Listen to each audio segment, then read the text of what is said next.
Hey, hey, it's time. It's time to try to be better with these picks because the playoffs have not been kind to your boy. All right, we are here and we are live for the NFC and AFC Conference Championship round for 2024 and 2025. Yeah, boy, have these playoffs ever not gone the way that I thought they were going to go. Not even like remotely close. The picks have been all kinds of not great for the last couple of weeks, and there's not really enough left to kind of dig myself out of the hole, right? Like I can straight up, but there's only 3 games left in the whole season. So even if I sweep everything, I'm not going to be able to unfortunately not going to be able to get back above water with everything, but I could get back above water straight up if I swept the rest of the games. So why don't we just do that? That'd be cool. Let's do that. But also, since we're kind of underwater, I'm just kind of focusing on like it's still the way that I think the games are going to go, but I'm also kind of focused a little bit more on fun. All right. Without further ado, in 5, 4, 3. What's happening, everybody? Justin, Bridgewater's finest on YouTube, blockbuster_guy on Twitter, and welcome to my AFC and NFC Conference Championship round predictions for the 2024-2025 NFL season and postseason, my 13th season covering the NFL on YouTube. And look, I have had obviously a ton of fun this season, a ton of fun the last couple of years since I moved this show to a live show. I just like the energy of a live show better. And yeah, I've been having a lot of fun this year. The picks in the playoffs have not exactly reflected that level of fun. Yeah, it has not been going super well in terms of the picks in these playoffs. Now, in the divisional round, I did go 2-2 picking the games straight up, but only 1-2-1 against the spread. I pushed on the Philadelphia game as they won by exactly 6, and on the totals, I only went 1-3. So overall, 4-7-1 last week, and I am 9-20-1 over the course of these playoffs. So the picks have not been great. We've had plenty of fun getting there, and the games have been great. They just haven't exactly gone the way that I felt like they were going to go. So basically, at this point where there's not enough picks left to really kind of pull myself back up above water overall, we're just going to kind of focus on like the way I think the games are going to go, but we're going to have as much fun as possible in getting there. So with that in mind, let's go ahead and take a peek at the Bridgewater's Finest Pick'em Pool, which has now reached a conclusion. We have a champion. So I'm still in 19th place out of 34, 1,626 out of 2,314 possible confidence points. That's still a clip of 70.3%. I did bring in 28 out of 40 possible confidence points last week. So I brought in my 2 highest options, my 16-pointer and my 12-pointer. That's good for exactly 70%. And that means I was one of the 5 teams that tied for the win in the divisional round, bringing in 28 out of 40 for 70%. Bruin Steele remains the overall postseason leader. He's brought in 84 of 106 possible confidence points for just over a 79% clip, which is good enough to lead across the playoffs. However, our overall leader and now officially, mathematically, our 2024 NFL Bridgewater's Finest Pick'em Pool champion is Tyler's Picks. Right now, he's brought in 1,790 of 2,314 possible confidence points. That's a clip of 77.4%, and nobody can catch him. There's not enough points left for anybody to catch Tyler. So congratulations for winning the pool here in season 13. And that has kind of prompted me to do something a little different with at least next year's pool, if not beyond that. I'll get into more details on that maybe through the off season, make a little announcement video or something. We're going to do things a little bit differently, and there's going to be some money involved this time too. All right. I'll take this opportunity, as I always do, to remind you that if you go to the description of this live stream of the VOD, however you interact with this show, the podcast, however you interact, you can find all my results from last week, all my straight up against the spread and over under plays for the AFC and NFC Conference Championship games. You can find information on joining the Bridgewater's Finest Pick'em Pool for season 13. Look, you can still join up. You can still make picks here over the last 2 weeks of the season. If you win a week, you can still get yourself shouted out on the show.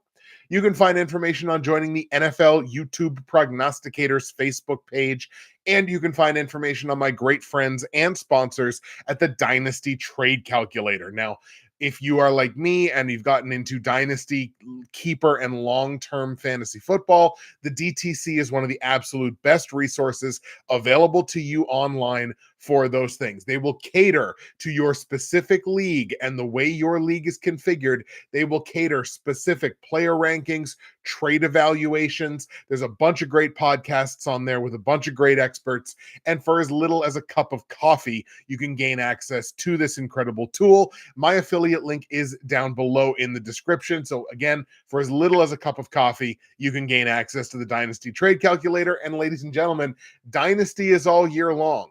The Dynasty game does not stop just because the season is over. You got a whole off season now. Even if you're going to be in a startup league, you got all off season. Start your planning now, because it's really going to pay off for you in August and September.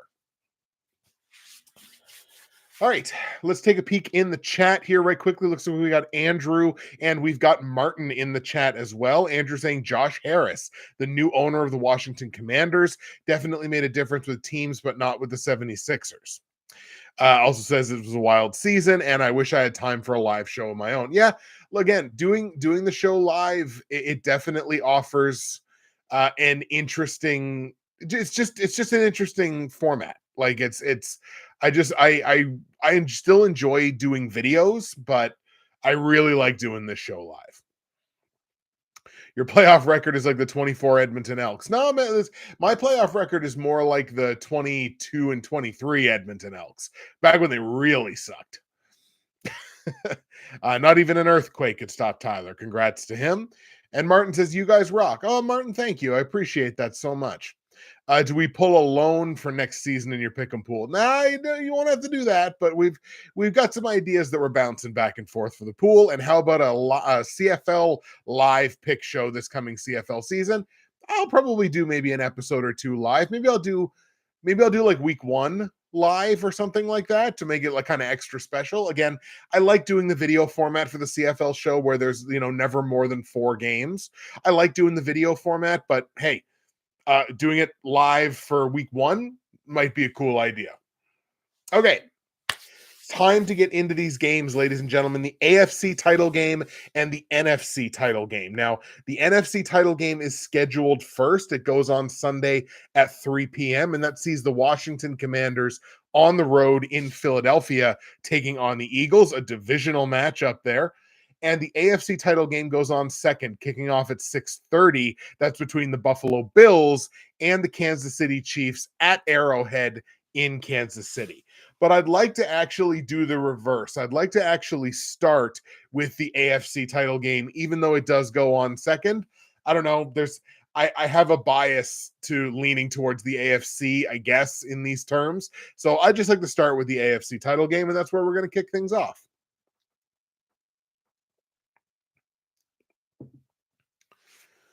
So as I said, the AFC title game, the Buffalo Bills, winners of 2 straight games, 5-4 on the road this season and 5-4 against the spread on the road.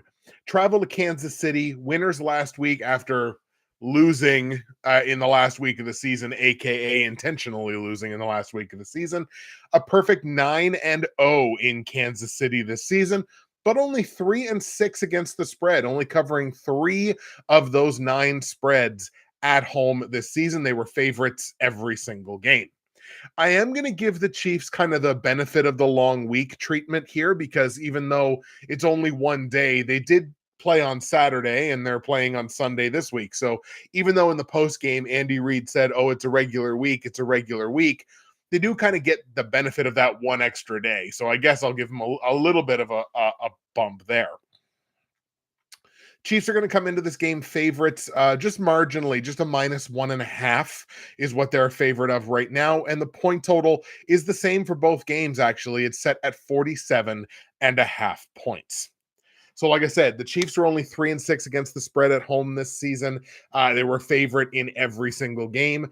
The Bills were road dogs 4 times this season. They covered 2 of those spreads. So they were 2-2 as underdogs on the road. At home, the Chiefs only hit 4 of 9 overs this year, and the Bills hit 5 of 9 overs away from Buffalo. So again, basically kind of an even Steven shot here. A couple things I'm going to look at with both of these games, obviously how the teams are performing in the playoffs so far, as well as the head-to-head matchups between these two teams in both cases over the last 3 years. And the reason that I feel like I can do that is with 3 of the 4 teams, there's been like some turnover, but not a ton. It feels like the core of those teams are very, very similar to what they have been over the last few years. Washington's is obviously different, but that's also a divisional matchup, so it offers, some extra insights. But in terms of the AFC, Buffalo at Kansas City, the head-to-head over the last 3 years, interestingly enough, the Buffalo Bills hold a 3-2 edge straight up against Kansas City over the last 3 years. So if you think about it in terms of like this Chiefs dynasty that we're still in the midst of, obviously. There have been very few teams. I mean, God, there's been very few teams that have beaten the Chiefs, but there's been very few teams that have kind of stepped to them with any consistency. And really, the Bills are kind of in a class all of their own. Let's look at it this way. The Chiefs have lost 11 games, playoffs inclusive, in the last 3 seasons. So starting with the beginning of the 2022 season, right up to this point now, they've only lost 11 games in that span. 3 of those losses were to the Buffalo Bills. So, I mean, when you put it into perspective like that, the Bills are kind of giant killers in that sense. In those 5 games over the last 3 years, the average score was 27-25 in favor of the Buffalo Bills. And in those 5 games, it's been Josh Allen versus Patrick Mahomes all 5 times. I'm going to shine a spotlight here a little bit on Josh Allen because I do feel like in those games, he has been spectacular. Josh Allen, 1,339 passing yards in those 5 games head-to-head against Kansas City, against Andy Reid, against Steve Spagnuolo's defense, stuff that he's going to see yet again this coming week. So again, 1,339 passing yards in those games, 10 passing touchdowns to just 2 interceptions. He's also carried the ball 57 times for 259 yards and 4 rushing touchdowns in those 5 games against Kansas City. So 5 games against the Chiefs, 14 total touchdowns in those games. So I love a couple of bets that I believe FanDuel is offering up for this game, and it's 2 props on Josh Allen. I love the over on Josh Allen's rushing attempts. Right now it's set at 9.5. He has carried at least 10 times in all 5 of those games against Kansas City. Again, 57 total in 5 games. He's never gone below 10 rushing attempts against Kansas City over the last 3 years. Take the over on that 9.5. Also, his passing plus rushing yards prop is set like in the 280s or something like that. And in these 5 games, he's been averaging in total over 300 yards. So that feels like an over as well. So a couple of overs there that I like on some Josh Allen props coming into this game this week. In the postseason, Kansas City has, of course, only played the single game where they had the bye. in the wild card round. They won that game 23-14 over the Houston Texans, but they did get outgained in terms of total yardage. They were outgained 336 to 212. So it was not exactly an offensive fireworks display from the Kansas City Chiefs. 23 points, only 212 total yards. The turnover battle in that game was 0-0. Chiefs didn't generate any. They didn't give any up. However, where they really dominated was on the line of scrimmage. They generated 8 quarterback sacks on CJ Stroud in that game. He was under duress all game long. They only allowed 3 on the offensive side. Mahomes got sacked 3 times in that game. And yes, we'll talk about it very briefly here. They definitely had an advantage when it came to the penalty calls. Stop me if you've heard this before. The Chiefs were called for only 4 penalties in that game against Houston. Houston, on the other side, took 8 penalties in that game, and it was for a decent amount of yardage. I think it was under 80, but still, 8 penalties for just under 80 yards. Whereas the 4 penalties that Kansas City took, they only lost 29 yards on the 4 penalties. So you're talking about 3 5s and a 10, like something like that. So the penalty calls definitely were not egalitarian in that game. And look, before anybody kind of, or I guess it's not like before anybody, obviously the conversation is perpetual when it comes to the Chiefs. We know there's penalties on every play. Like, there's holding on every play. There's hands to the face on every play. There's pass interference on every play. There's all kinds of things on every play. Teams false start on almost every single play. We know that these things happen all the time. It's just a matter of what gets called and what doesn't get called. And all I'm saying there is the Chiefs had quite an advantage against Houston. On Buffalo's side of things, they've played 2 postseason games. They've outscored their opponents 58-32 in those games. So what's that? 29-16 on average. They've outgained their opponents 744-640 in those 2 games, and they're winning the turnover battle 3-0 in those 2 games. No turnovers for the Bills. They've generated 3 on the defensive side. They have a slight edge at the line of scrimmage, generating 4 quarterback sacks while allowing only 3 in those 2 games. And the penalty calls have been even Steven, 8-8 in the 2 games for the Buffalo Bills. So again, I highlighted it earlier. 3 of Kansas City's 11 losses since the beginning of the 2022 season is all 3 of those 11 losses have come at the hands of the Bills. And that, again, that's really makes Buffalo the biggest bane to the existence of this Chiefs dynasty. Because when you look at the teams that have beaten them, Indianapolis got them once, Cincinnati got them once, Detroit, Philadelphia, Green Bay, the Raiders got them once, Denver's gotten them twice, Buffalo's gotten them 3 times. So no one else, only one other team has gotten them multiple times during this dynasty. Buffalo's got them 3. So again, that makes them the biggest hurdle in terms of this, Andy Reid, Patrick Mahomes, Steve Spagnuolo dynasty that Kansas City has.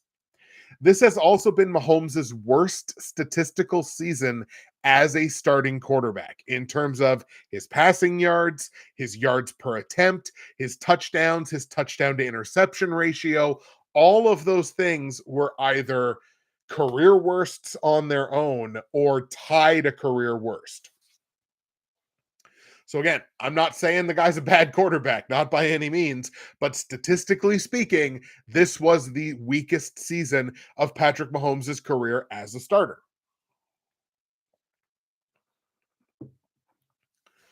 You look at the guy on the other side, Josh Allen. I think it's going to be hard not to give Lamar Jackson the MVP this year, but Josh Allen had an MVP caliber season. So you're talking about 2 exceptional quarterbacks, one of them with a statistically down season, the other one being right there in the MVP race. Obviously, the only thing that matters is which one of these quarterbacks is better when it matters the most. Historically speaking, it's been Patrick Mahomes. This week, I think it's going to be Josh Allen. Ladies and gentlemen, I am taking the Buffalo Bills on the road in Kansas City to upset the Kansas City Chiefs. Buffalo wins the AFC finally. Josh Allen finally gets up over that hump. I'm taking Buffalo to go to the Super Bowl. Buffalo beats Kansas City in Kansas City. So on the line, like I mentioned, the Chiefs are 1.5 point favorites. Obviously, I like Buffalo to win. I'm taking that plus 1.5 on the Bills. That feels like a really good line to tease. If you want to do like a 6 point teaser here, I would definitely tease Buffalo up to like plus 7.5, something like that. And, again, parlay it with maybe the total or something like that. But that feels like a really good teaser line to me. But I like Buffalo to win, so give me the plus 1.5. Total in the game at 47.5 points. I think I'm going to take an under here. I don't know exactly right off the top of my head what the weather's supposed to be like in that game, but I do think, again, I talked last week about Steve Spagnuolo's defense historically in the playoffs. We saw it again last week. This is a very good defense. I do think points are kind of at a premium in this game. I'm going to take the under 47.5 points in Buffalo, Kansas City. Give me a 24-20 final score. The Bills beat Kansas City in Kansas City. Buffalo wins, Buffalo covers, under on the 47.5 point total. Andrew hits me up with partly sunny and a high of 34. Awesome. Thank you. So high of 34 means a little cold, a little chilly, but not not exactly like, Buffalo weather. All right, so let's go back now to the earlier game that we're going to get on Sunday. The Washington Commanders in Philadelphia taking on the Eagles. Washington now 7-3 on the road this season. Commanders turning into road warriors. 5-4-1 against the spread. Washington winners of 7 consecutive games now, objectively the hottest team remaining in these playoffs. And they're also on their 4th straight road game, which again, normally would be like alarm bells going off all over the place, but they've been a really good team on the road. So I'm less inclined to be worried about that. For their part, the Philadelphia Eagles, winners of 4 straight games and 9-1 at the Link this season, 9-1 in Philadelphia. Now they're only kind of even money against the spread. They're 5-5 against the spread at home this year. So they've been okay, not great, but I mean, look, they've won 9 of 10 games. That's all that matters. The Eagles come into this game fairly heavy favorites. They're laying -6 here as a home favorite, with, again, the point total being set at 47.5 points. Obviously, a ton of head-to-head matchups here over the last 3 years, as these two are division rivals, play each other all the time, twice a year. Head-to-head over the last 3 years, the Eagles have been pretty dominant, winning 5 of 7 matchups, including a playoff matchup a couple of years ago. Philly has won 5 of 7. The average score in those games being 28-25 in favor of the Philadelphia Eagles. Now, Jalen Hurts has really been the consistent piece across the majority of those games.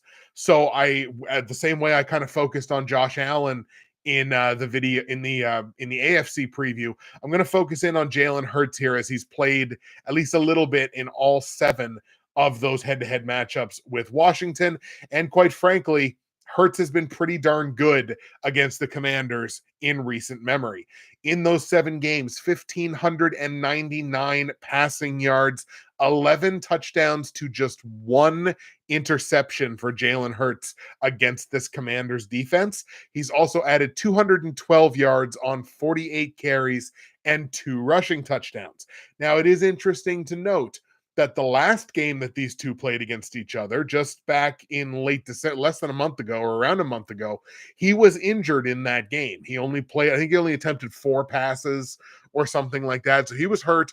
He came out of that game. I believe Kenny Pickett finished that game, and the Commanders wound up winning that game. So most of those stats were compiled in the first 6 of those 7 games. Both of these teams have played a pair of playoff games so far this season. For the Eagles, their two playoff games, they have won by a combined score of 50-32, so like 25-16 on average. They have been outgained in those two games, however, by about 65 yards. It's 704 to 640 in favor of the Eagles' opposition in those games. However, the turnover ratio is the big thing that sticks out here. The Eagles have generated 6 turnovers on the defensive side. The Eagles have turned the ball over 0 times, a 6-0 turnover ratio, which is just exactly the recipe to winning football games, whether you're a favorite or whether you're not. At the line of scrimmage, they've actually been out-sacked in the pass rush. They've generated 7 sacks in their 2 games, which is good, but they've allowed 9. So the offensive line, which is obviously much lauded, like this is one of the better offensive lines in football, has allowed quite a few sacks on Jalen Hurts in these in their 2 playoff games. The penalty ratio is about the same. It's 11-10.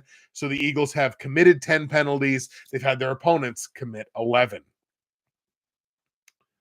Washington's 2 postseason games, they've won by an average score of 34-26, I believe it is. In total, it's 68-51, the scoring in those 2 games. They've outgained their opponents 831 to 805. 1,636 total yards in those 2 games. Massive. Just up and down, track meet, up and down the field for the Commanders in their 2 playoff games so far. Interestingly enough, anybody want to guess? Anybody that's in the chat right now want to guess what the turnover ratio is in Washington's 2 playoff games? Wild guess. Anybody? Turnover ratio in Washington's 2 playoff games. Broken ankle's close. It's also 6-0. It's 6-0 in favor of the Washington Commanders. They got Jared Goff a bunch in the divisional round. 6-0 Commanders to opposition. So look, we just talked about the Eagles, how they've been kind of living on the turnover ratio. Washington has as well. They've generated a lot and they've been careful with the football. They've not given the football up, and it's obviously led to success. They've won 2 games where they were an underdog and then a heavy underdog, and it's worked out very well for the Commanders so far. On the line of scrimmage, they're winning the sack battle 3-1 in their 2 games. So great. 3 sacks in 2 games is not great, but when you keep Jaden Daniels upright, he only gets sacked once in 2 games. You're doing something right. And they've got a nice little edge in terms of the penalties as well. They've committed 9 penalties in their 2 games, but their opposition has committed 12.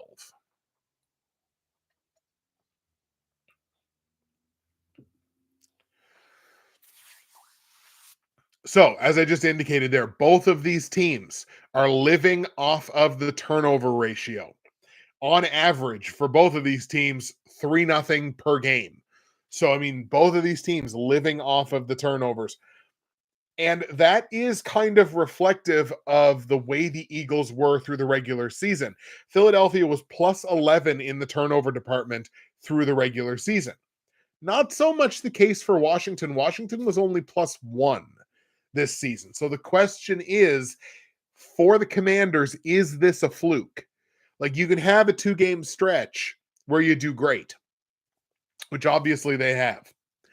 But if this is a fluke, losing the turnover battle in this game against a division rival that knows you very well, losing the turnover battle in this game is doom for either side. Winning in the turnovers is going to go a very long way in dictating who's going to win this football game. And I kind of want to hyper focus on Jalen Hurts a little bit because I talked about how good he's been against the Commanders historically over the last few years. He has been pedestrian in these playoffs. Jalen Hurts, 365 all-purpose yards in his 2 games. If it was 365 pass yards, it would be bad enough. 365 all-purpose yards. That includes any of his rush work. He does have 3 total touchdowns, but that reads to me as downright average. Now, I understand they're focusing so much on Saquon Barkley, and they're feeding Saquon Barkley so much, and that will obviously reflect in the quarterback stats. But eventually, your quarterback's got to win a game. Sometimes your quarterback's got to go out there and win the game. This is the kind of game that your quarterback has to go out and win a game.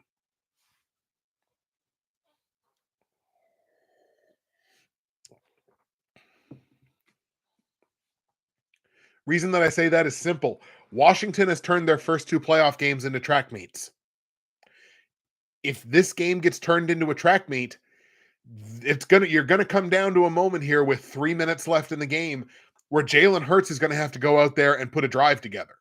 Jalen Hurts is gonna have to take the ball in his hand and win the game. He hasn't had to do that a ton this year, and he hasn't had to do it really at all in the playoffs. Question is, even against an opponent he knows very well, can he do it in that moment? Remains to be seen. If you ask me right now which quarterback I'd rather have in this matchup, I'd rather have Jaden Daniels. I'd probably rather have the Eagles supporting cast. I'd probably rather have the Eagles defense. I might even say I'd rather have Nick Sirianni. I don't even like Nick Sirianni, but I might say that I'd rather have him. But when it comes right down to it, I think Jaden Daniels can overcome all of that. If Jaden Daniels can lead the Commanders into Detroit and beat Detroit, he can lead the Commanders into Philadelphia and beat the Eagles. And that's what I think he's going to do. The Washington Commanders in Philadelphia upset the Philadelphia Eagles. Washington goes to the Super Bowl as the NFC 6 seed. Craziness ensues.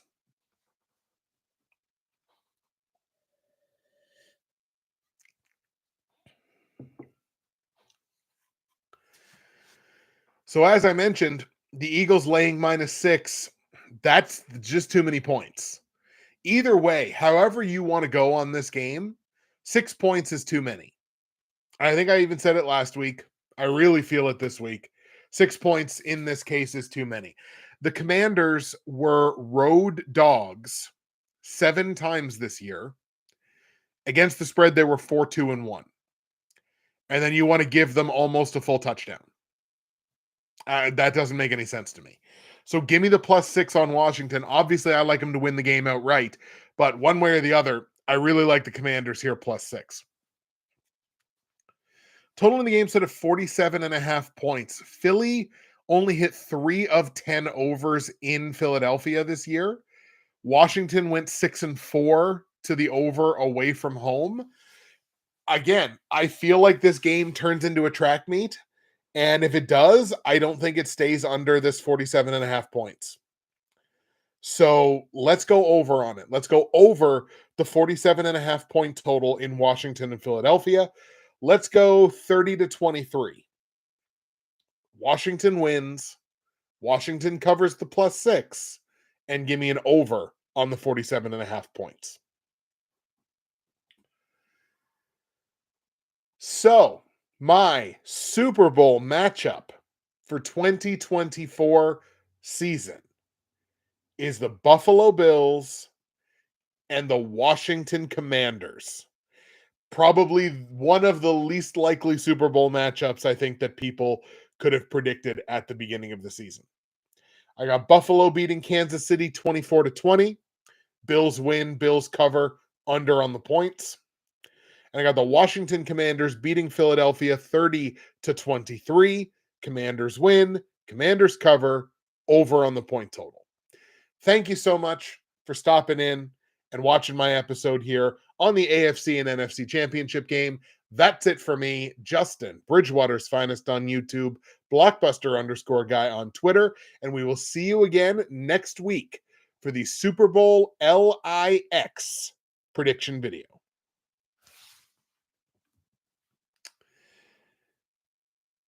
All right, folks. There we go. That's the way we're going to go with it. Bills win, Commanders win. What a fun Super Bowl that is. Then you got Josh Allen going, man, I finally made it out of the AFC. And then he's got to take on this like upstart young quarterback, one of the greatest rookie seasons of all time. What a fun. That's going to be. I don't think you could set a total high enough for that Super Bowl. Buffalo and watch. Just leave the defenses at home. Like, just don't even let them get on the plane. Let's just have some fun. Okay. Let's go through the chat here and see what I missed. LA Rabbit was in briefly, said Kansas City cheats, they three-peat. Baltimore shit the bed against Buffalo last week. If Kansas City didn't knock out Stroud, Houston could have been 1-5 in the divisional round. Broken Ankle says, oh no, I'm late. I'll have to go back and watch the start after. Andrew, unpopular opinion, the holding and false start penalties should be lifted in the future. Now, I mean, you got to still have some kind of egalitarianism in there somewhere. I don't think getting rid of those penalties is the answer. Cincinnati, the only team to have beaten the Chiefs in the playoffs. I think that changes. I'd love to see Buffalo win, but I'm too chicken to pick them, says Martin. Andrew, the Bills version of Richard Chismar is chasing the boogeyman when they play Kansas City. Andrew's partly sunny. All right, we got that. Andrew, Dan Snyder must be ripping his hair out right now. I don't know that Dan Snyder knows what year it is. That guy's crazy. Mostly cloudy skies with a high of 41 in Philly, Washington. Awesome. Very good. Would you rather have Zach Wilson too? I think I might pass on that one. I like that Washington makes it bold, but I've heard crazier. That's from BA. If the Commanders beat Philly, I'm wearing my I Love Breakfast shirt in the Super Bowl video. Got it. I wonder if the line will move closer to kickoff. A nice juicy +7. I wouldn't be surprised if it did. There's going to be a ton of Eagles fans putting a ton of money on that line closer to kickoff. I wouldn't be surprised if it was a +7 at all. A number of books have already moved it to 6.5. So entirely possible. That would be great. The Office meme photo. Ben Johnson, now the coach of the Bears in Dallas, didn't hire one yet. Thoughts? No, it doesn't quite surprise me. I think Dallas is going to really take their time, and part of that is they drug their heels. So it doesn't really shock me, I don't think, that they haven't made a coaching decision yet. Everybody's the people that are saying Deion Sanders, I think just like at that point, we know it's a fully unserious franchise. I think Deion's doing fine where he is. Came in to hear your thoughts on those Chiefs calls. I don't really get into it, Corey. Like there's definitely calls that I agree with and calls that I don't agree with in general, in principle. I try not to get into specifics too much. A couple of them looked a little dicey, for sure. And I mean, my God, just the fact that the penalty calls were 8-4 in that game, there's just like no balance there, really. Can Dave Dickinson in the CFL go to Dallas? I don't think so. All right. That's where we're going to leave you, ladies and gentlemen. Thank you so much for stopping in and checking out the show this week. Once again, going with Buffalo and Washington as my Super Bowl LIX matchup. Curious, of course, in the comments to hear what your Super Bowl matchup is. Let's talk about it through the week and enjoy the games on Sunday. Take care.